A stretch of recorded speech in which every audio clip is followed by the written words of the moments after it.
ચોમાસાને ધ્યાનમાં રાખીને સુરત પાલિકા તંત્ર સજ્જ બન્યું છે। શહેરની તમામ ખાડીઓ પર એસએમસી કમિશનર દ્વારા નિરીક્ષણ કરવામાં આવ્યું છે। ડેપ્યુટી હેલ્થ કમિશનર સહિતના ઝોનલ અધિકારીઓ પણ ઉપસ્થિત રહ્યા છે। ખાડીઓમાં એકઠો થયેલો કચરો બહાર કાઢવા સૂચના આપવામાં આવી છે। ખાડીઓ સાફ કરવા માટે પાલિકા દ્વારા તૈયારીઓ શરૂ કરાઈ છે। નીચાણવાળા વિસ્તારોમાં ભરાતા પાણીના નિકાલ માટે તૈયારી કરવામાં આવી રહી છે।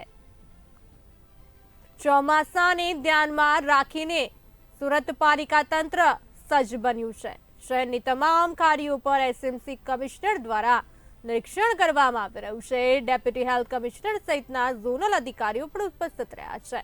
ખાડીઓમાં એકઠો થયેલો કચરો બહાર કાઢવા સૂચના આપી દેવામાં આવી છે। ખાડીઓ સાફ કરવા માટે પાલિકા દ્વારા તૈયારીઓ શરૂ કરવામાં આવી છે। નીચાણવાળા વિસ્તારોમાં ભરાતા પાણીના નિકાલ માટે તૈયારી શરૂ કરી દેવામાં આવી છે। સુરત મહાનગરપાલિકાના વિવિધ વિભાગો અને ઝોન કક્ષાએથી સમગ્ર સુરત શહેરમાં પ્રી મોન્સૂન કામગીરીના કરવામાં આવી રહી છે। ખાસ કરીને સુરત શહેરમાં વિવિધ ખાડીઓ પસાર થાય છે અને એમની ઝુંબેશ સુરત મહાનગરપાલિકા તરફથી સાફ સફાઈ ઝુંબેશ કરવામાં આવી રહી છે।